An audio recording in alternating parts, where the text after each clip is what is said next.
So you want to be a fighter, a defender of the realm, a protector of innocence, a stalwart frontline defender, protector of your less hardy range members of your group, master of all melee weapons, armor, and shields, highly capable.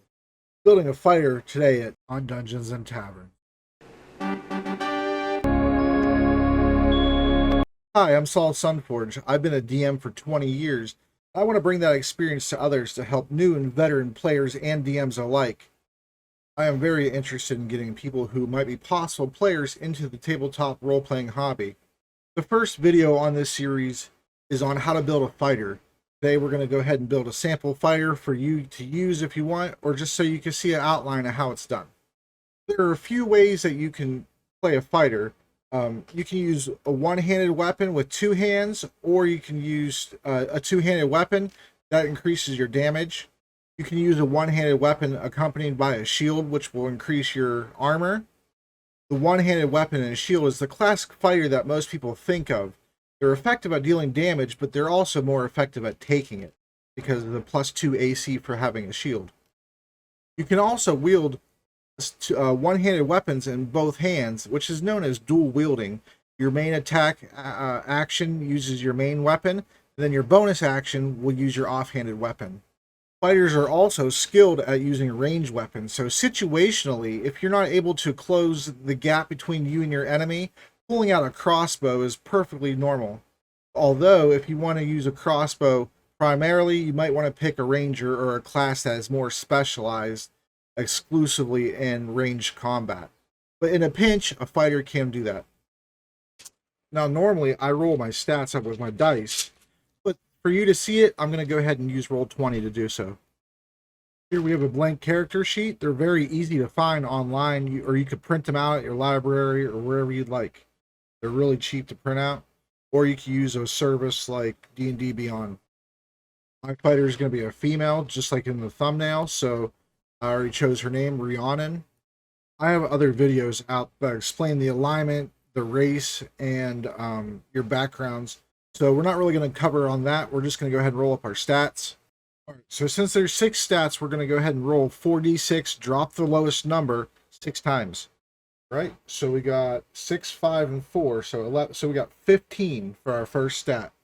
All right, so our second stat, 6, 4, 4. So we got a 14 for our next stat. All right, let's see what we get for our third stat. So we got a 6, 5, and 4, so we got 15. All right, so you see pretty much how it goes. So let's do it 3 more times real quick. So 6, 4, 4, that's 14. We got 6, 8. Okay, 8, and then one more time. 6, 2, 3, so that's 11. All right, so here we are back on our character sheet. I wrote them in here on the side and the margins, so we can see 15, 14, 15, 14, 18, and 11. Then I rearrange them so this way they're in order, numerical order. Just makes it a lot easier to see what you have to work with. Remember, since we're making a human, that's what most fighters go with, is a human. You can feel free to go with any other race that you'd like to. It adds a lot more style to it. But if you're looking for the most benefits for a fighter exclusively from a numerical value, human is the best one to go with, because it adds a +1 to all your ability scores after they're rolled. So as a fighter, your primary abilities are going to be strength, constitution, but your dexterity is also important. And the way you weight them depends on your play style. If you're going for somebody who you want to hit harder, then you obviously go with a higher strength. Constitution is for your health bonuses for each level. So having a higher constitution means you're going to have more health. So you'll be able to take more hits before you go down. Dexterity adds to your armor class, and it also adds to your initiative. Your initiative means how you get to act in battle. Higher initiative plus your roll usually means that you'll get to go first if you have a higher initiative, unless you get a really bad roll. But it's not going to be a lot often, so higher initiative might be more useful to you if you want to act first as a frontline defender. Now, usually you want to put your lowest stat, obviously, in an ability that a skill that you're not going to use that often. In tabletop terms, that's called your dump stat. Usually your dump stat for a fighter is going to be your intelligence. But take a look at the skills and see which ones that you're most likely going to want to use for your character. because your dump stat may change based off of what skills you wish to use. Our fighter, we're gonna have her be more nimble. Her constitution will be one of those 14 stats, because remember, we get that +1 bonus, so it's going to be a 15 anyway once we're all done with this. All right, so I arrange my stats how I want them to be. 15 strength, 15 dex, 14 for constitution, 8 intelligence. That's my dump stat, because I don't this character isn't going to care about things like nature and religion. And 14 for wisdom, because she's going to be more of a wilderness type fighter. So she's going to have higher insight and perception, and her medicine skill as well. And then charisma, it's just an average charisma. It's not going to hurt anything, and it's not going to help anything either. In the world of D&D, a 10 or 11 in your skill is considered average.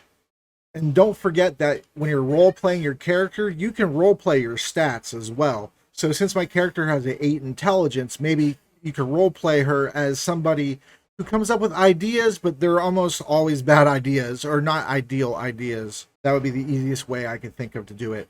Now, the variant human gets +1 in 2 different ability scores and an additional feat. We're going to go ahead and assume that your DM doesn't allow you to have additional feats or bans variant humans.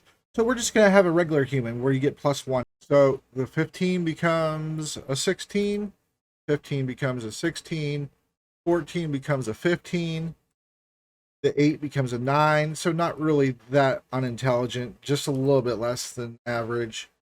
15 here, and then the charisma becomes a 12. Now, the easiest way for me to figure out what the ability score bonuses are is you take your number, 16, you half it, and then you subtract 5. So 16 and a half is 8, 8 minus 5 is 3. So 3, 3, then you half that, but then you round down. So 7 minus 5, so that's a 2. 9 minus 9.5 is 4.5. 4 rounded down, and minus 5, so it's a -1. The 15 rounded down, 7 minus 5, it's 2. 6. 12 is halved is 6, minus 5 is 1. Page 31 of the player's handbook has all the different things that you need to know about humans, like their age when they reach adulthood, how long they live, their typical alignments, their size, how tall they are, their speed, their languages that they know by default. So that's page 31. Page 70 of the player's handbook is going to have the stuff that's fighter specific that you'll need to know. Your proficiency bonuses, your chart for everything that you get per level, and it's going to tell you about your hit points that you start out with, and your proficiencies, tools, and things like that. So starting out at level 1, you get a +2 proficiency, and fighters starting out get strength and constitution as they're proficient in saving throws, so those already start out as a 2. And then you go in and you add in your bonuses. That's how you fill this out. So let's do that real quick. So we got a +3 to that 2. We got a 3 for our bonus. Our dex is just a flat 3 because it's not proficient. Our constitution becomes a 4 because 2 and 2 is 4. Our intelligence bonus is a -1. Our wisdom bonus is a 2. And our charisma bonus is a 1. Fighters roll a 1d10 for their hit points every time they gain levels. But starting out at level 1, you get your maximum plus your constitution bonus. So it's 10 plus the 2 for our constitution bonus. So we get 12 to start out with. That's not too shabby. So for every level after level 1, whenever you level up, you roll a d10 and add your constitution. But you can also take the average of the d10, which is 6. So it guarantees that you'll never get below a 6. You always take the average. It's up to you. It's a risk-reward type situation. Especially if you tend to roll low, I'd suggest taking the average. On page 72 of the player's handbook, you get to choose 2 skills from acrobatics, animal handling, athletics, history, insight, intimidation, perception, and survival. You get to choose 2 of those, and that's what you add your proficiency bonus into. So automatically you start out with a different you can start out with a different fighter every single time you play them if you wanted to play just fighters based on some of these choices here. Since I said my fighter is going to be more of a wilderness type fighter, we're going to go ahead and give her perception and survival as her 2 stats. So you just mark these off here to indicate those are your skills that you're proficient in. The human's base speed is 30, so we fill that in there. And then they're between 5 and 6 feet tall, so we're going to go ahead and make this this lady 5'4". And then her weight, since she's been in the wilderness, we're going to kind of make her a little bit slender, so we'll make her 115 pounds. Her age, we'll say she's 27. Her eyes, we'll give her blue eyes, and then her skin, we could give her like since she's been outside a lot, probably maybe like a tan or a bronze if you like. Her hair, we'll give her red hair. I zoomed here, but here is where you write down your hit dice. Since you're a fighter, it's D10. This way you remember. And since you're level 1, you have 1. The reason you keep track of this is during your short rests, you can expend your hit dice to heal your wounds. So at level 1, you get to roll 1d10 during a short rest to recover that amount of health if you need to. I know I'm going a little bit fast, but that's because I'm trying to get all this information out to you. Feel free to pause it or rewatch this video as you need to, of course. Now, for choosing backgrounds, they start out on page 127 of the Player's Handbook. But page 125 of the Player's Handbook tells you how you can make custom backgrounds if you wish to. For simplicity's sake, we're just going to go ahead and choose one. So for Rhiannon, I'm going to choose the Outlander background. Grew up in the wilds, far from civilization and the comforts of town and technology. You witnessed the migration of herds larger than forests, survived weather more extreme than any city dweller could comprehend, and enjoyed the solitude of being the only thinking creature for miles in any direction. The wilds are in your blood. Whether you were a nomad, an explorer, a recluse, a hunter-gatherer, or even a marauder. Even in places where you don't know the specific features of the terrain, you know ways of the wild. Alright, so this gives you skill proficiencies in athletics and survival. You can see because we were fire, we chose survival. So you're able to change that one and add a different one. So going back to page 72 to see what we could get again, it's acrobatics, animal handling, athletics, history, insight, intimidation, perception, and survival. So we're going to go ahead and go with acrobatics. So you can see now we're proficient in 4 skills: acrobatics, athletics, perception, and survival. 2 from the class feature and 2 from our background feature. For an Outlander, the background that I chose, she's proficient in 1 type of musical instrument. So I want to give her something, maybe some type of string instrument. The harp. We'll go with the harp. Each background also affords you more equipment. But if you're using the rule from chapter 5 where you're spending gold on equipment, then you bypass all the equipment that your background affords you. Since we're playing this as the easiest way possible for you to learn, we'll just use the equipment listed. So a staff, a hunting trap, a trophy from an animal you killed, a set of traveler's clothes, and a pouch containing 10 gold. So you just write that down in your inventory. Alright, so we wrote them down here. So you got the staff, the hunting trap, a wolf claw as our trophy from a kill. Remember, you're only level 1 when you're starting out. Well, unless your campaign starts out differently, on a different level. Traveler's clothes, and then the pouch of 10 gold. We've just reflected that here under where it says GP. A feature of the Outlander is a wanderer. So a wanderer, you have an excellent memory for maps and geography. You can always recall the general layout of terrain, settlements, and other features around you. In addition, you can find food and fresh water for yourself and up to 5 other people each day, provided that the land offers berries, small game, water, and so forth. That's very handy for world travel. Alright, so you can see we typed it here in the features and traits column. And then here in the personality traits, ideals, bonds, and flaws are also here in the same area. And those are under the Outland category. And there's several to choose from. You can roll the dice, and that's what I did. And that's what I came up with for my character. The supplemental books also have their own different bonds, flaws, ideals, and character backgrounds as well. Choose to use those. For this simplicity's sake, we're just using what's in the Player's Handbook. So those are the things that kind of round out your character and sort of can be your template on how you play your character out. This is the meat and potatoes, though. This is the fun part. Your character's stats. So let's go through and we will go ahead and fill these out right now. Let's see, strength. I don't believe there's any. Oh yeah, there's one. They kind of in 5th edition kind of mess strength up a bit with this in regards to skills. But so since we're proficient in athletics, we get to add our proficiency bonus.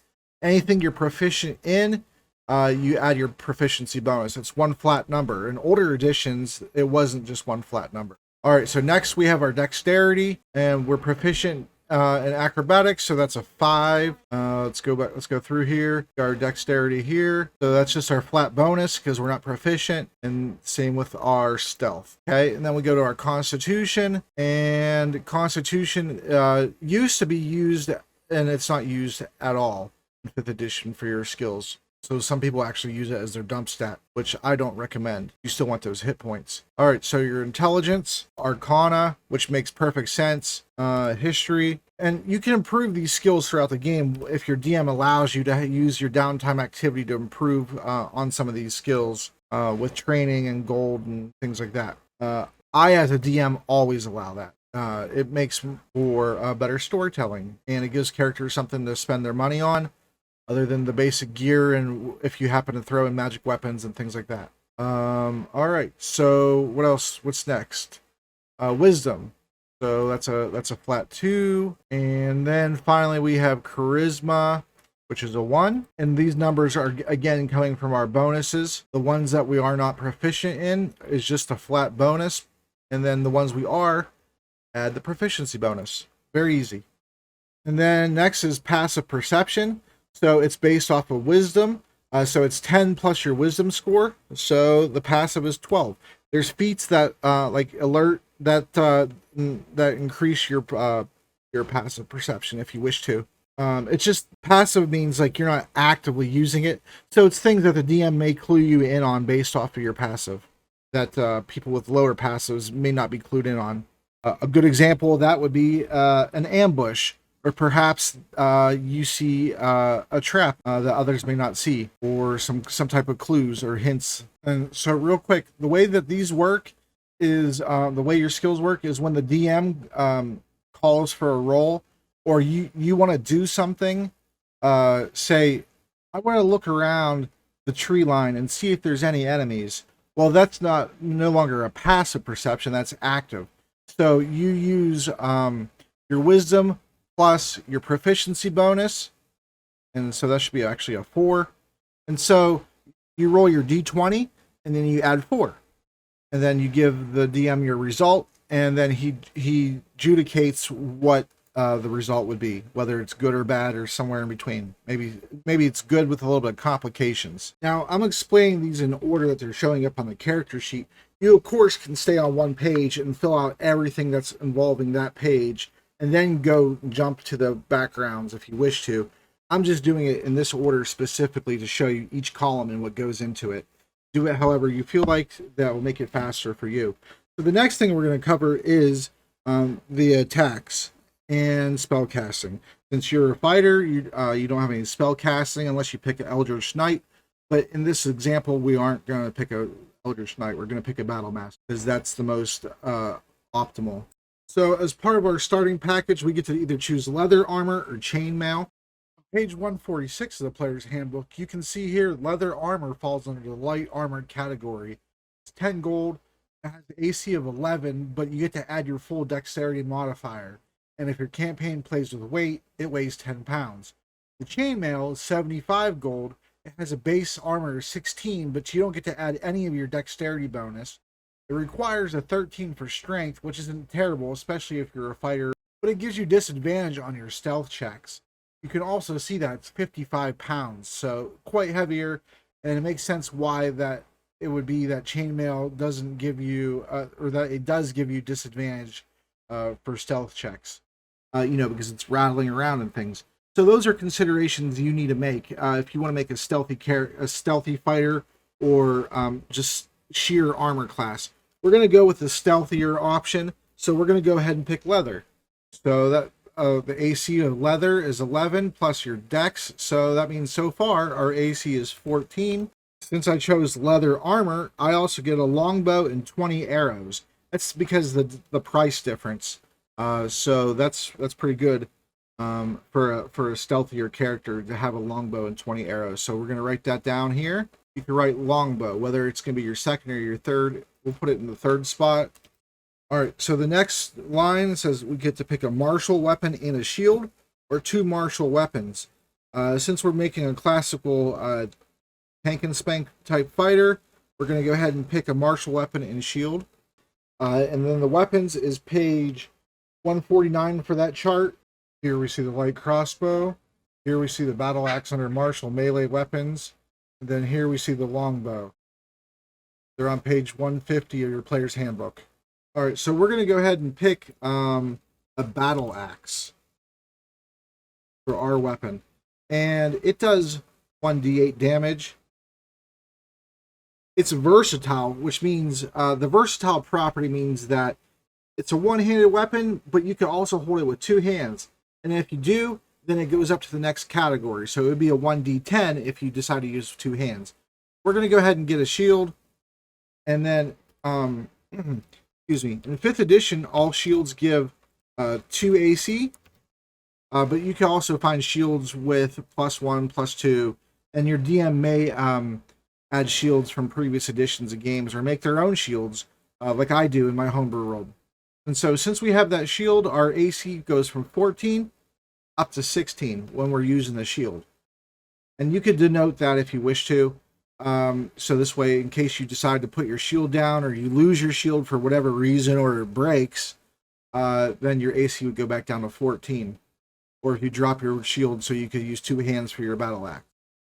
Now, your attack bonus, since you're proficient in the weapon, your attack goes off of your strength, and then you add your proficiency since you're proficient in that weapon. So you have a +5 attack bonus. And then for your damage, the weapon itself does 1d8, but you also add your strength to it. So it's 1d8 +3 for every single attack that hits with that battle axe for that level 1 character. And then one of the last things we have here, before we get to the next section, is your languages. So since you are a human, you get common, and our Outlander background affords us 1 additional language. So let's pick Dwarven because of the battle axe. We'll use that into our backstory somehow. All right. So the next line, we get a light crossbow and 20 bolts or 2 hand axes. We already have the weapons covered pretty much. We also have the range weapon, but I do prefer the crossbow. So we'll go ahead and choose the light crossbow and 20 bolts. And then the longbow, you can give it to an ally, or you can sell it, or you could give it to an NPC or something for favor. It's up to you, really. And then, according to the chart here on page 149 of the player's handbook, a light crossbow is a simple ranged weapon. So it does 1d8 piercing. And the range is 80 to 320 feet. But the properties of the light crossbow are it requires ammunition, obviously, loading, and 2-handed. So you have to use it with 2-handed, both your hands, and then the range of 80 to 320. If you're within that 80, you're good, and then 320 is the outer range, so you can still attack, but you have disadvantage. And disadvantage simply means that you roll the 2 dice and then you take the lowest result. Whereas if you have advantage, then you roll the 2 dice and you take the higher result. Now, for the attack bonus for ranged weapons, you use dexterity, and the fighter isn't proficient in ranged weapons. So your bonuses with your crossbow and your longbow would be a 3.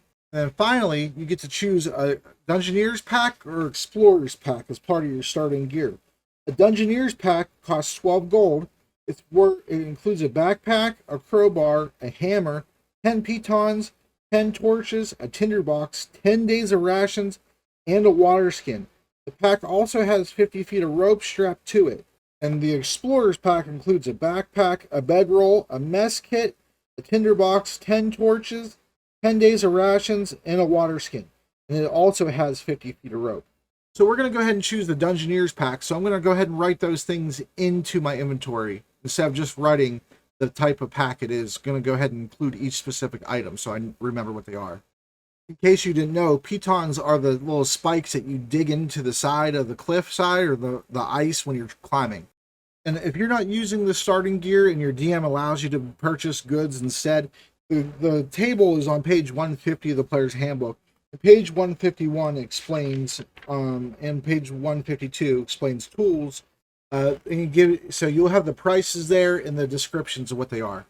Page 72 of the player's handbook has your fighting styles, and that's what helps differentiate your character very well from other fighters, because not all fighters will be the same, obviously. And so your fighting style, you pick it according to what you want to do. Archery, if you want to stand back and fling arrows. Defense, if you're going up and up front. Dueling, if you're using a melee weapon in one hand. Great weapon fighting if you're using two hands, which allows you to reroll ones or twos on damage dice from an attack. And then you have to use the new rolls even if they're a 1 or 2 again. Protection, when a creature you can see attacks a target other than you that is within 5 feet of you, you can use your reaction to give that attack a disadvantage if you're wielding a shield. So there's a whole bunch of different variety in there for versatility purposes according to what type of fighter you want to make. And last is 2-weapon fighting. When you engage in 2-weapon fighting, you can add your ability modifier to the damage of your second attack as well. So since we're going sword and board, that's shield and sword, we're going to go ahead and either go with defense or dueling. And looking at our AC, 16, that's pretty decent, but we're going to go with defense. So that means the 16 becomes a 17, and we just write it down here to note that's what we picked. And then at level 1, you also get second wind, which means you have a limited well of stamina that you can draw on to protect yourself from harm. On your turn, you can use your bonus action to regain hit points equal to 1d10 plus your level. Once you use this feature, you must finish a short or long rest before you can use it again. So say you're really hurt, you can go ahead and use your second wind, and you roll your hit dice, a d10, which is a d10, and plus your level. So it's level 1, it's 1d10 plus 1, and you regain that amount of health. But you can use it once per short or long rest. Later levels, you could use it more times. And then we're just covering the basic fighter character sheet, but at later levels, you get abilities like Action Surge, which allows you to take your actions again. You also get to pick your archetype, which classically you want to pick Battle Master because that's better. But if you want less numbers and less things to do, then you want to pick the Champion, which everything's pretty much automated for you. It like makes it so you crit on lower numbers like 18 and 19, things like that. Battle Master gives you battle maneuvers, and the higher your level, the more maneuvers you get, and there's a list of maneuvers for you to pick from. And each time you learn new maneuvers, you could unlearn certain maneuvers and pick different ones instead. The player's handbook on page 73 has the maneuvers. Well, actually, sorry, the maneuvers are on page 74, but it explains them on page 73. And that's about it. So I'm going to go ahead and edit this video. It's already pretty long, but I'm going to still try to make it under a half hour. So we'll see what happens. All right. Thanks for watching. This is your guide to being a fighter. Hopefully it helps you out. If it does, leave one of these and give me a subscribe. Have a great day.